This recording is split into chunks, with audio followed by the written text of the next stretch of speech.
Могоо амьд амьтны арьстай байдаг учраас жоо маш тийм амьтай. Тий. Би хөгжмөдгөөс аягүй ярьдаг байхгүй юу. Бороо мороотой өдөр бол дуурахгүй штэ.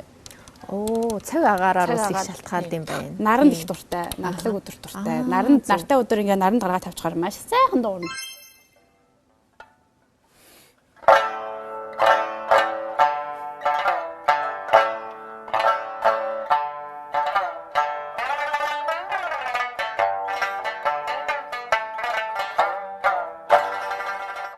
Сайн байцгаана уу эрхэм үзэгчдээ. Өнөөдрийн нэвтрүүлгийнхээ зочин хувимарт хоёр шанцч дүү нарыгаа оролцуулж байна.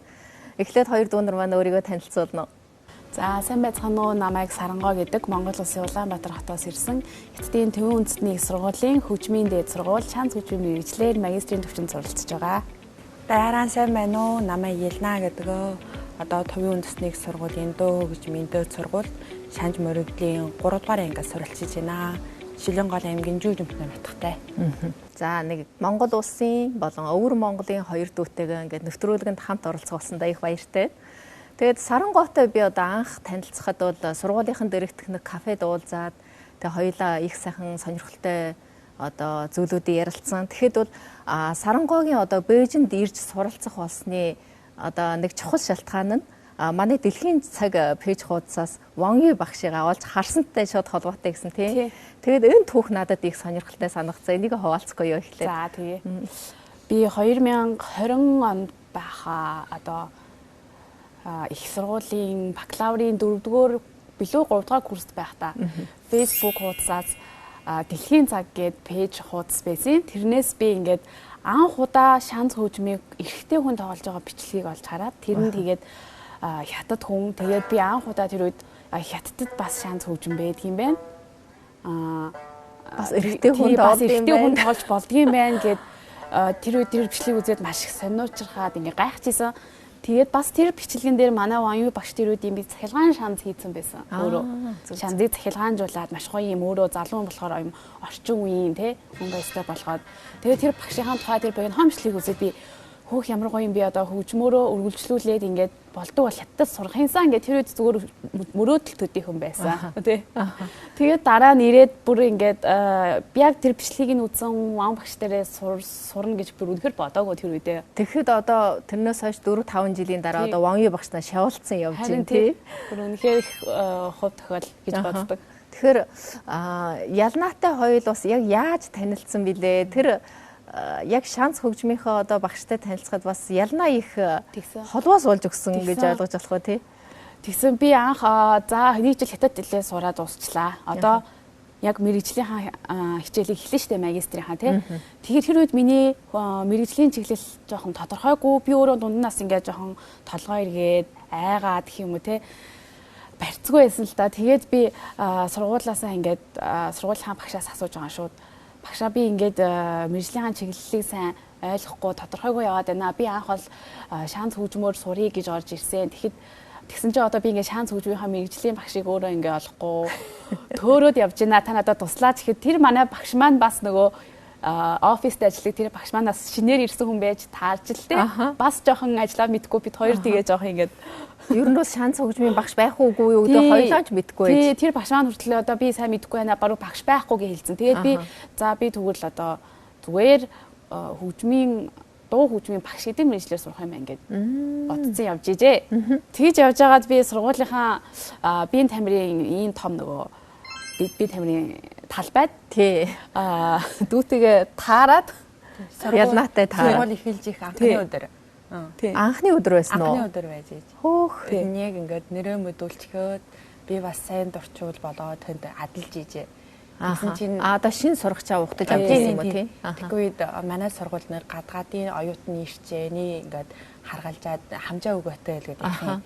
Тэгчээд одоо очоод үжүүл бас яг манайхын хүн шиг харагдсан юм аа. Тэгээд асууж та Кореан юу хантхийн хий гэсэн. Би Монгол гин. Тэгээд Монгол юм байж та гэж чигээд хэдүүлээ надад сайн уу л гэд ихэлсэн шүү дээ. Би өөрөө бол шанжи мэрэгжилтэй л гэсэн чинь манай сургууль шанж ус байх юм уу? Би байна гэх. Яг зөв хүнтэйгээ уулзсан юм байна. Тэгээд одоо та хоёрын энэ түүхийг сонсоход бол үнэхээр кино гэхэд бас худлаач юм шиг бүр амьдрал дээр бас ийм кино болдгийм байдгийм байна гэж бод надад бол тэгж санагдуулахаар сайхан үйл явдал байна. За тэгэхээр одоо Сарангаа төвийн үндэсний их сургуульд бас ингээд 2 дахь жилдээ тий магистраар сурж ийн. Тэгэхээр ер нь одоо шанзаар хэр сайн мэрэгшиж гин үү? Ер нь Бээжинд сурахын давуу тал ямар байна? За би сая одоо 25 оны 9 сараас эхэлж магистрийнхаа яг үндсэн мэргэжлэр сурч эхэлж байна. Тэгээд хамгийн сүүлд чинь би 22 онд төгсөөд бакалавра төгсөөд тэрнээс хойш би 4 жил хөгжмөө бариагүй. Одоо 3 жил бариагүй байна. Бараг дунд нь хятад хэлний хэсэг сураад хөгжмөөсөө жоохон холдсон. Тэгээд би буцаад одоо воюу багш дээрээ сурч эхлээд бас ийм сайхан дүүнэрийнхээ дунд ороод хамт суралцаад эхлэх үедээ би хөгжмөдөө дахиад маш их дурлж эхэлсэн. Маш их дуртай, өмнөхөөсөө ч дуртай болж эхэлсэн. Хөгжмийнхаа би өмнө нь хараагүй, анзаараагүй одоо тийм сайхан гоё талын тий дахиж шинээр харж эхэлсэн. Тэгээд үнэхээр их баяртай байгаа тэрэндээ. Ер нь одоо Бээжинд бас одоо ирж ингээд сурахад хамгийн түрүүс хэлний бэрхшээл байдаг тий. Тэгэхэд өөрөө бол ер нь бараг хятад хэлийг нэг 2 жил сураад л ирчихлээ гэж ойлгож болох уу тий. Тийм би Монголдоо нэг 2 жил гаруй сурсан. Тэгээд анх бол хятад хэлний аагаас нь тий авианаас нь эхэлж сураад тэгээд анхан шатны мэдлэгтэй анх ирж исэн Бээжинд. Тэгээд 1 жил дахиад би хэлний бэлтгэл 1 жил сурахдаа яг орчинд нь хятад багш нараас нь сураад одоо ингээд дунд төвшин хүртлээ явж байгаа. Ямар хурдан сайн сурд юм бэ? Би яадаг Сарангогийн нэг нэвтрүүлгээ аль телевиз дээр үлээ хятадаар яриа өгжсэнийг харсан. Тэгэхэд бол Сарангоо их тэр хятад хэлний үндсэн 4 хөг байдаг штэ. Тэр хөгийг их цэвэрхэн зөв авъяалд юм бэлээ. Тэр яаж ийм богино хугацаанд сурч чадсан? Тэр бас их гайхаж. Би гэхдээ бас хятад хэлийг богино хугацаанд сурсан гэж өөрөө хэлэхгүй. Би анх хятад хэлийг мэдэхгүй байхдаа сонсоход маш тийм аялгуулаг үнэхээр гоё сонсогддог гэсэн байхгүй надад. Ингээл тий дээ өксөж уруудсан нэг тий аялгуулаг санагдаа. Тэгээд энэ хэлээр ингээд яриа сурчих юм бол ямар гоё вэ гэж их боддог байсан. Тэгээд өөрийгөө би хизээж хятад хэл сураад хятадаар яриад хятад сурна гэж бодож байгаагүй, төсөөлж байгаагүй. Гэнтэл би нэг өдөр шууд хятад хэлний сургалтын төвд очиод бүртгүүлсэн. Тэгээд сурч эхэлсэн. Тэгээд би анхнаасаа сурахдаа ерөөсөө хүнд хятад хэл хэцүү гэдэг тэр одоо олон хүмүүсийн нэг тийм тогтсон ойлголт байна шүү дээ. Хятад хэл хэцүү, тэр ханзан үнэхээр хэцүү гэсэн. Тэрийг би ерөөсөө тоогоогүй. Би ерөөсөө анхнаасаа амархан гэж бодоод сурсан байхгүй. Тэрийгээрээ гүрийгээд өөртөө ингээ итгүүлээд хэцүү ч гэсэн үгүй шүү дээ амархан гэд. Тэрнгээр тэгээд тэр шиндээ сурж байгаа үед бол надад яг хөгжмийн ноот шиг санагдсан. Хятад хэлний тэр 4 аваа. Нэг гэд. Тийш нэр яг хөгжмийн ноот шиг санагдаад тэгээд би дараа нь ингээд өөрөө дүгнэхдээ хятад хэлийг ийм хөгжмийн мэдрэмжтэй, хөгжмийн мэдлэгтэй хүн сурах юм бол сонсгол сайтай тийм хүн сурах юм бол амархан юм байна.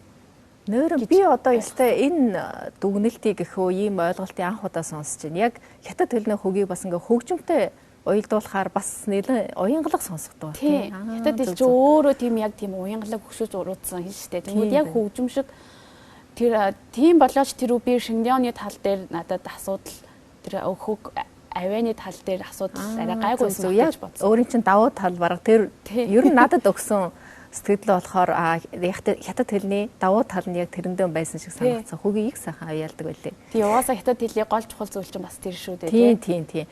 За тэгээд одоо та хоёулаа одоо нэг нь магистраар нэг нь оюутнаар одоо суралцж байгаа ч гэсэн бас нэг чуулгах тий. Одоо Руншан гэж одоо саяхан байгуулагдаад 3 сар гаруй хугацаа болж байгаа энэ Руншан шанц хамтлагийн шанц чуулгын одоо гишүүд байгаа. Тэгээд та хоёрын багш Ваньё багшаас сонсоход бол энэ чуулга бол ер нь бол одоо үүсгэн байгуулагдаад нөх удаагүй хэрнээ бас их олон тоглолт хийцэн амжилт дүүрэн ганцэг дүүрэн явж байгаа юм байлаа. Тэгэхээр та хоёр одоо ер нь бас гишүүн болсны хувьд ер нь энэ тоглолтонд бас хэр сайн бэлтгэл хэр сайн хангасан бай.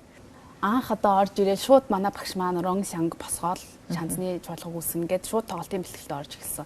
Би тэд хичнээн одоо ингээд магистр бакалавр одоо бакалаврын 1-р курсээс ахуулаад 3-4 хүртэл ингээд насны ялгаатай хөлтөө зөндөө байгаа ч гэсэн би тэд яг найзууд шиг ямар ч тийм одоо ихч дүүс одоо тийм би бинээсээ айсан барьсан ч юм уу тийм харилцаа бол байдгүй би тэдэд тэгээд маш гоё хамт олон болоо тэгээд би анхны жилдээ ингээд ийм гоё хамт олонтой хамт тэр олон гоё тайзан дээр ороод ийм гоё тоглолт хийсэндээ бүр үнэхээр баяртай байгаа. Ер нь бол одоо 9 гишүүнтэй гэж ойлгож болох уу? Багшаасаа гадна тийм.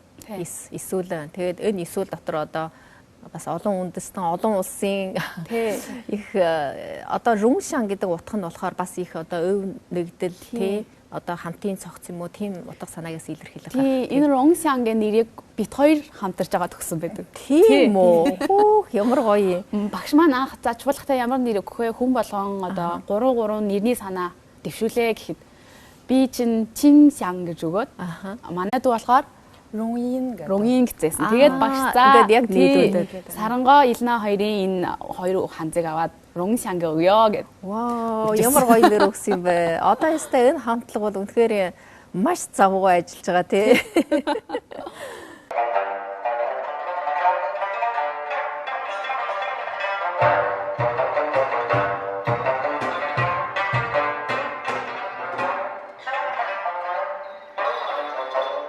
Бид нь бас ихэндээ тийм бэлтгэлгээд тийм болон байсангүй.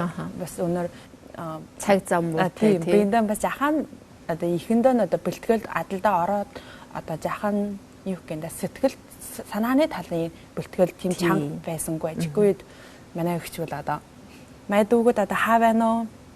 Завтай бол хэдүүлэн одоо хөгжмийн гэрт уулзъя. Би таны энэ чинь шалгыг нэг хүнээр шалгая гэдэг манус чигээд хөгжмөө өөрөө очоод за нэгээр шалгаад өнгөрөөд чигээд ер нь одоо багштай бол гэргийн бараг нэг 2-3 уулзамжтэй өгттэй бол өдрийн бараг 1-2 удаа уулзж ийн гэж хэлэхэд болно. Ер нь бас ихчийнхээ үгээ бас дүүндрэн ч гэсэн нэлээд сайн сонсд юм шиг байна тий. Манай дүүнэр бүр үнэхээр хөөрхөн хүүхдүүд байдаг. Бүгд намайг маш халуун дотноор маш сайхан хүлээж авсан. Бүгд намайг одоо гадаадад сурж байгаа тий. Гэрээсээ хоол, нутгаасаа хоол, ингээ гэр бүлээсээ хоол ингээ сурж байгаа гэдэг утгаараа намайг бол маш их хайрлж, инхрийлж, бөмбөрүүлдэг манай дүүнэр.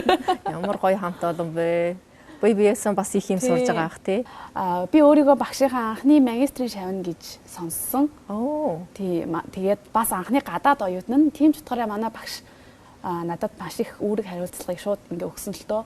Одоо бид эдийн чуулгын тоглолтын бүх бэлтгэлийг багшийг байхгүй надад хариуцуулж өгсөн. Тэгээд би чинь шууд гадаадаас ирсэн шинэ оюутан тэгээд шууд тийм том үүрэг хариуцлагыг ингээ авчиж байгаа болохоор одоо энэ дүүнэртэйгээ яаж өвтэйхэн харилцах вэ гэд ингээд харилцаад гисэн чинь манай дүүнэр бол үнэхээр намайг хадуун татнаар хүлээж авч миний үгэд маш сайн ордог.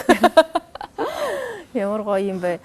Тэгээд Сарангоо одоо бас ер нь шанс хөгжмөр Монгол улсаас одоо гадаадад шанс хөгжмөр хичээлж байгаа оюутнууд олно уу? Миний мэдхээр бол би баг анхных нь гэж явна. Тийм анх удаа яг шанс хөгжмөрөө гадаадад буюу тэгээд тэр гадаадны хятад улс байлаа тий. Энэ сурж байгаа оюутан. Би бол анх 2022 онд Монгол Улсын консерватор буюу Монголын хөгжмийн дээд сургуулийг шаандсан жаргалмаа агшийнхаа удирдлаганд орж өгсөн. Миний жаргалмаа багш бол бас намайг энэ хүртэл явж ирэхэд маш их түвшиг тулгуур болж өгсөн. Миний хайртай багш байгаа. Тэгээд энэ завшааныг ашиглаад багштай маш их хайртай шүү гэж хэлмээр байна. Ер нь таны одоо энэ Руншан чуулга болохоор бас хятадтан ч гэсэн бас анхны одоо шансны чуулга гэж нэрлэгддэг баг тийм. Анхны мэрэгжлийн шансны чуулга. Мэрэгжлийн шансны чуулга. Мэрэгжлийн гэдгийн утгаараа маш онцлогтой. Тэгээд бид хэдийн хөгжимдөж буй зохиол бүтээлүүд бол бүгд мэрэгжлийн түвшний маш том бүтээлүүд. Тийм. Хятад зохиолуудаас гадна Япон зохиол тэгээд одоо сая бид шансны чуулгаараа анх удаа манай Монгол Улсын хөгжмийн зохиолч Үлзээр агшийн шансны шаргаа бүтээлийг бас хөгжимдсөн. Тий, саяхан нөгөө Ванфужингийн Жишан их театрд бас шансны шаргаа гоё Монгол одоо хөгжим өгшгөлсөн. Энэ маш гоё санагдсан. За тэгвэл Сарангоогийн хувьд одоо өөрийн хувийн талаас бас нэг асуулт асууя гэж бодож байна л да. Миний бодлоор одоо хүний амьдралд хоёр зүйл их чухал байдаг. Нэг нь болохоор одоо шийдвэр гаргах, нөгөө нь болохоор тууштай байх. Ердөө энэ хоёрыг хийчихтэл хүмүүс бол нэлээд амжилтын цаанд гарах байх гэж бодож байна. Тэгээ Сарангоо бас одоо шанцтайгаа их олон жил найзсан байх. Тэгэхээр одоо анх яагаад одоо шанцыг сонгосон бэ? Тэгээд одоо хэр тууштай байж чадсан? Одоо яаж ингэж тууштай байж чадсан бэ гэж асуувал. За анх би 2012 онд юм байна. Одоо хэдэн жил болчихоо? 3 жил болж байна. 2012 онд хөгжим мужийн сургууль тэр үед хөгжим мужийн коллеж байсан манай хөгжмийн сургуульд би 6 дугаар ангид шалгуулж орж илаа шанс хөгжмийн мэргэжил. Тэгээ хөгжим мужигт яагаад орсон бэ гэдэг түүх нь өөрөө бас их хөгжилтэй л. Миний төрсөн дүү сургуульд орох боллоо. Тэгээд дүүг маань аавч хоёр хөгжим мужигт төгөлдөр хуурай ангид өгнөө. Тэр үднээсээ нэг сургуульд хоёр хүүхдээ өгөөд зөөхөд амар гэдэг үднээс намайг бас шилжүүл. Тий, намайг бас шилжүүлээд тэр сургуульд өчөж байгаа байхгүй. Тэгээд би анх чинь юу ч мэдэхгүй өөрөө ингээд аавынхаа игээд юугаар хүрээд ирсэн. Тэгээд шанс гэдэг хөгжимд анх мэддэггүй таньдгүй байж байгаа. Тэр үед танилцаад жагалмаа аштайгаа уулзаад тэгээд нэг мэдсэн би одоо тэр үед чи 12 настай хүүхэд байсан гэдэг чинь дараа нь би нэг 15 6 14 5 хүрсэн чинь нэг хөгжим тоглолтод хүүхэд болчихсон. Тэгээ одоо ингэ бодохноо би аав ээжтэй маш их баярлдаг. Ямар азар намайг ийм гоё сургуульд хөтлөж оруулаад тэгээд би ийм гоё мэрэгжилтэй холбогдсон юм бэ гэд. Хамгийн гол нь өөрөө бас тууштай байж чадсан. Тий, би азар би одоо хөгжмөдөө маш дуртай байж байлаа. Тийм байна. Тэгээд би гэхдээ суралцж байхдаа нэг л юм дотроо байнга боддог байсан. Би нэгэнт энэ хөгжмийг багаасаа ингээд эзэмшиж байна. Эцэг одоо миний мэрэгжил штэ. Манай хөгжмийн мэрэгжил гэдэг бол багаасаа сонгогдохдоо маш их учир байна. Багаасаа энэ хөгжмөөр би мэрэгжлээ болгох ингээд явцсан байгаа учраас би ерөөсөө энд тууштай л бай. Ер нь юунд ч хүрсэн хамаагүй тууштай л бай. Мэрэгжлээ үнэнч бай гэдэг зарчмыг маш их дотроо баримталдаг байсан. Тэгээ юу ч болсон ингээд үнэмж байгаа. Тэгээ харъя хаа хүрхээ гэдэг одоо ингээд бас үнэнчээр зүтгээд явж байна. Одоо тэгэхээр Сарангой хойштоо бас ер нь мэдээж одоо шанс хөгжмөөрөө цаашдаа ажлын гараан дээр гарсан ч гэсэн тийм шанс хөгжмөө цааш нь улам хөгжүүлээд явах байх гэж бодож байна. Өөрийн яг зорилгынхаа тухай ярихгүй яа бас. За зорилго гэх юм бол бас зөндөө байна. Эхлээд хамгийн ихний зорилго бол одоо энд их сургуулийн амжилттай төгсөх. Тийм тэгээд тоглолтуудаас амжилттай тавих суралцж явах хугацаанд би 2 удаа бие даасан тоглолт тавих хэрэгтэй. Тэгээд үргэлжлүүлээд яг одоо манай дүүгийн хэлсэн шиг би те шанзны соёлын солилцооны энэ ажлыг маш гоё хийх юмсан. Бас сурагч солилцоо юм уу те үргэлжлүүлээд би одоо нутагтаа очиод багш ширвэ хийх юм бол бас сурагч нарыгаа аль болох ингээд хоёр улсын хооронд ингээд сурагч солилцоо хийх би бинээсээ ингээд сурч мэдлэх энэ тал дээр ажиллахаас ингэж бас мөрөөдөж байгаа. Гоё мөрөөдлөө. Та хоёр бүр адилхан юм мөрөөдөлтэй байх та. Ялнаа юу гэж боддгийг. Би бас одоо ер нь одоо хойштоо одоо жинхэнэ төгсчгөөд мөч минийх шиг адилхан магистртаа одоо өндөр амжилттай орд дийлчгөө залгаад мөн ч одоо нутагтаа харих юм уу өвөр Монголдаа хараад мөн ч Шанжинхан Уилсон залгаад одоо өөрийнхөө гэсэн одоо хувь нэмрээ үүжүүлчихээ гэсэн тийм бодолтой.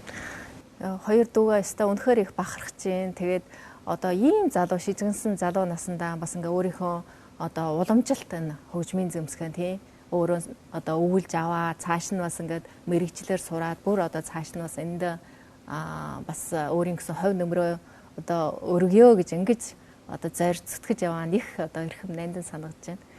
За тэгээд одоо бид ярьсаар байж байгаа даа үх олдож үхэр холдлоо гэдэг шиг одоо нэвтрүүлгийнхөө төгсгөлд бас та хоёр маань шанцтайгаа ирсэн байна. Тэгээд үзэгчд сонсогчтой бас нэг хамтраад нэг ая хөгжим тий сайхан одоо шанц хөгжмийнхөө аялгауг бариул ямар. За тэгээ. Хоёлаа юу хтэр дараа яа. Юу дарах вэ? Шабаба. Могоо амьд амьтны арьстай байдаг учраас байгаа. Маш тийм амьтай. Тий. Би хөгжмөдөөс аягүй ярьдаг байхгүй юу? Бороо мороотой өдөр бол дуурахгүй штэ. Оо, цаг агаараар бас их шалтгаалд юм байна. Наранд их дуртай, наглаг өдөр дуртай. Нартай өдөр ингээ наранд гаргаад тавьчихаар маш сайхан дууна.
гоё юм бэ. Ингээд тайзан дээр сонсох болоод бас яг дэрэгдээсэн сонсохоор бас өөр юм байлээ. Сая нөө амьтай хөгжим гээд бүр над нэг амьтай гэдэг мэдрэмж маш их төрсөн. Тэгээд их чанга хүчтэй, их хүчтэй юм байлээ тий. Саяны ая болохоор яг ямар ая вэ? Шибабан гэдэг.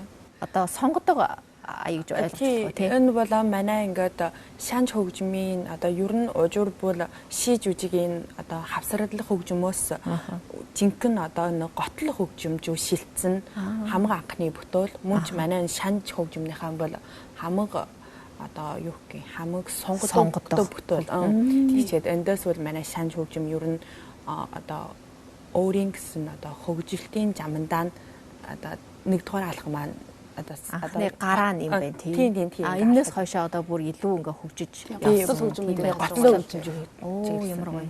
За хоёр дүүдээ стейк баярлалаа. Тэгээд манай нэвтрүүлгээд оролцож сайхан түүхэн хуваалцлаа. Бас сайхан шанзны одоо гიშгт аялгаугаа бас үзэгчээ сонсогчдоо бэлэг баярлаа. Тэгээд өнөөдрийн нэвтрүүлгээд оролцсон хоёр дүүдээ дахин баярлалаа. Тэгээд улам их амжилт хүсье. За баярлалаа.